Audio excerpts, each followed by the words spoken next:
Hi, everybody. Let's talk sequels and why they keep being made.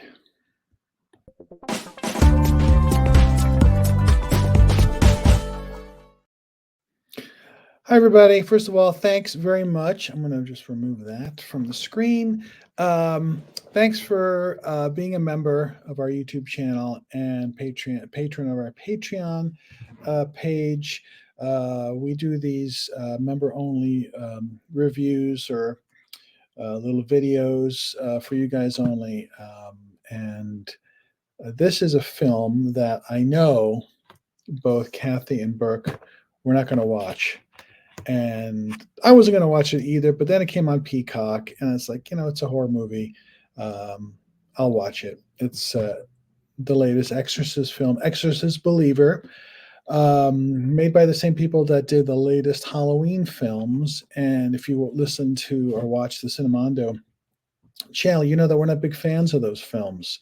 We love the original. We love what John Carpenter did with those movies.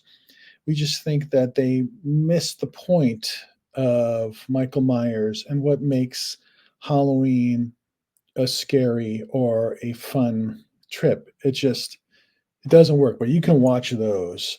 This is the same people, but they're tackling, and it's also Blumhouse, which usually puts out really good stuff.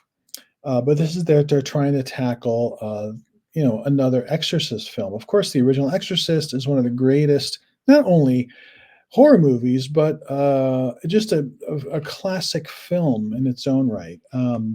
It just changed things back in 1973 when it came out, directed by William Friedkin, written by William Peter Blatty, based on his novel.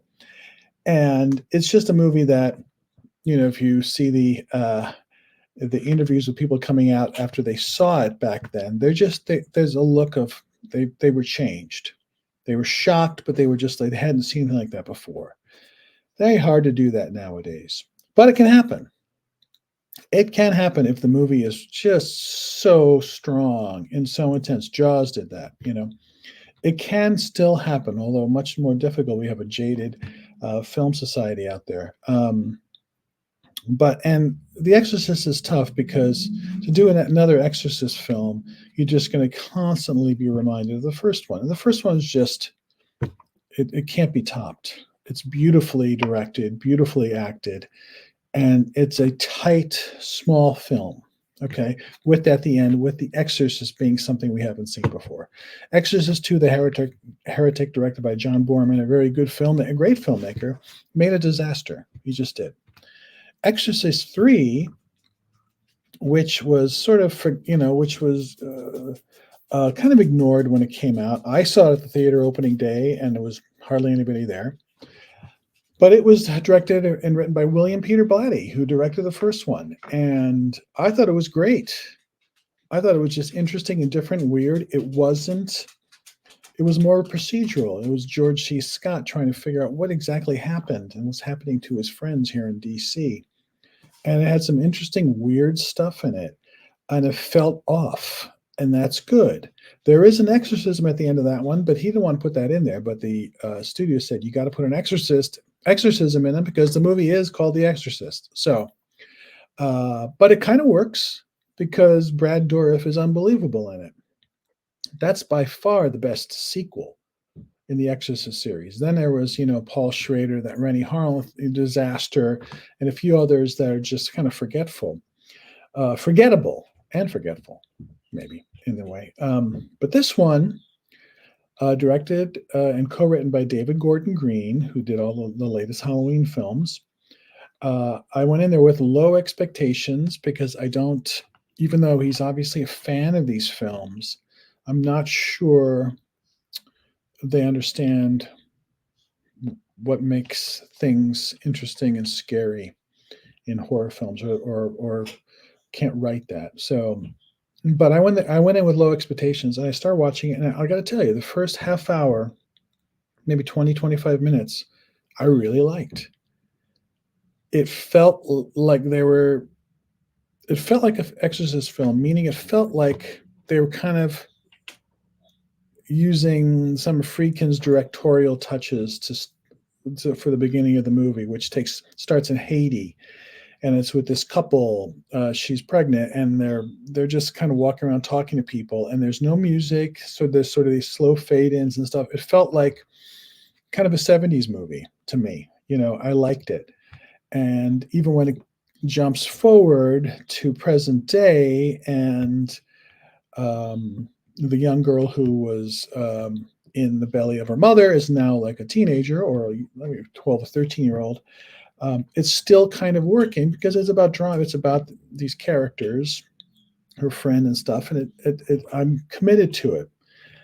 Where it takes that disastrous turn is when it remembers that, oh, this is an Exorcist movie, so we have to bring in, the devil, the demon, and these two girls who are friends go out in the woods, and somehow, you know, this demon gets into both of them, and then we start doing the stuff that we saw in the first movie, which back then was scary and freaky and weird. Help me, in on the stomach of Reagan and all that.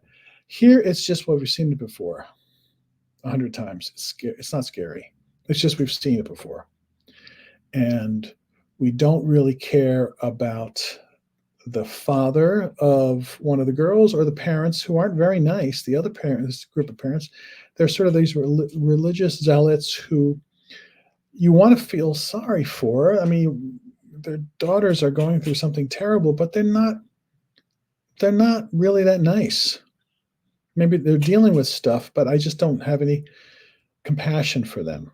Then there are all these other characters that pop in. There is the priest, but he's sort of like, he can't do anything. Of course, the Vatican or the Catholic Church says, you don't get involved. It's too dangerous. Then you have a nurse played by the wonderful Anne Dowd from Hereditary and Handmaid's Tale. She's invested because, of course, she was going to be a nun. So she's very religious. And she says, I want to get involved in this. There's also the local priest.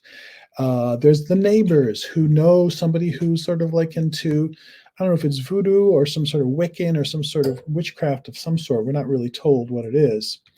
So there's all these group of people that are all of a sudden involved in this story, which just seems kind of strange. It just sort of didn't work. And when The Exorcist finally happens, all these people are trying to do something to get rid of the demon in both these young girls. And it's just a cavalcade of silly, just a mess. And it's not, like I said, it's what you would think. It's the twisting of the heads. It's the voice that we remember from the first film. It's not Mercedes McCambridge anymore. It's someone else, but the same sort of thing. Even, some of the same, lines are used. There's also the projectile vomiting of blood and black goo and all this kind of stuff. And the levitation and all this kind of stuff that, God, we've seen so many times before. And I'm not sure that's the best way to make an Exorcist film.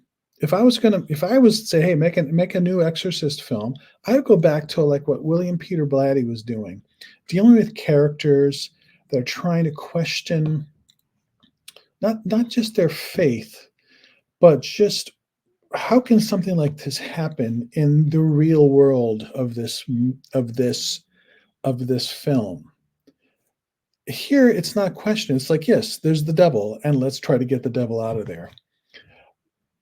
It takes us out of any sort of connection to these characters, because in the first film, the whole movie is they can't believe this is happening to this young girl. They can't believe it. Even at the end, you're not sure, was this really a devil, or was this some sort of psychosis? What is going on here? You probably know it might be the devil, but you don't know. There's stuff going on there that's pretty outlandish and maybe supernatural, but it's not so obviously told.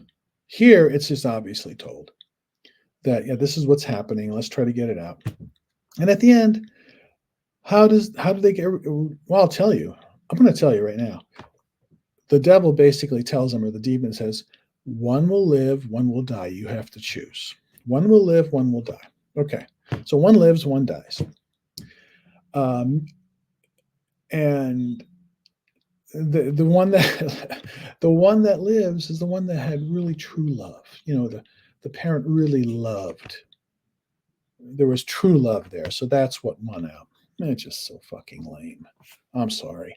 I haven't mentioned that Ellen Burstyn is in this. And of course, Ellen Burstyn is a superlative actress, and she was Chris McNeil from the first movie, and so they harken back to her. So she's in for about the middle 15 minutes. And of course, she adds something to it because it's like, oh, yeah, okay, she's a great actress. She's obviously much older, and she's dealt with this, and she misses her daughter, Reagan, who's gone missing.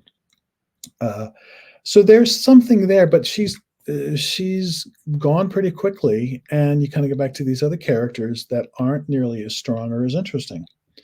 There's a little nice cameo at the end, but overall, it is completely not scary or not thrilling or not intense. It's just after a very nice opening 20, 25 minutes, it completely falls apart. If they had done something where it was just a relationship film about these two, these two families, and there's something around the edges, around the periphery that might or might not be to deal with, any kind of possession, demonic possession. If they did that in an interesting way, that might have made for a good film. Kind of like what Hereditary, which was a superb movie, did. It's about the family drama. It's about what happens. And all this other stuff is sort of there, but it's scary because what is going on? It's around here. But I guess, it's an exorcist film. You have to have an exorcism. And so they do that. And it's just, come on. And at the end, there's some sort of, coda about love and religion. And it just, I felt a bit schmaltz. The schmaltz was added on, after 90 minutes. And I was like, man, they had a first good 20 minutes, 25 minutes, and then they just dropped the ball. So, and I went in with low expectations, and after the first 20 minutes, they kind of met those expectations. So, it's on Peacock. I would say don't waste your time. I wasted it for you. Okay, I just gave you back 110 minutes. Okay.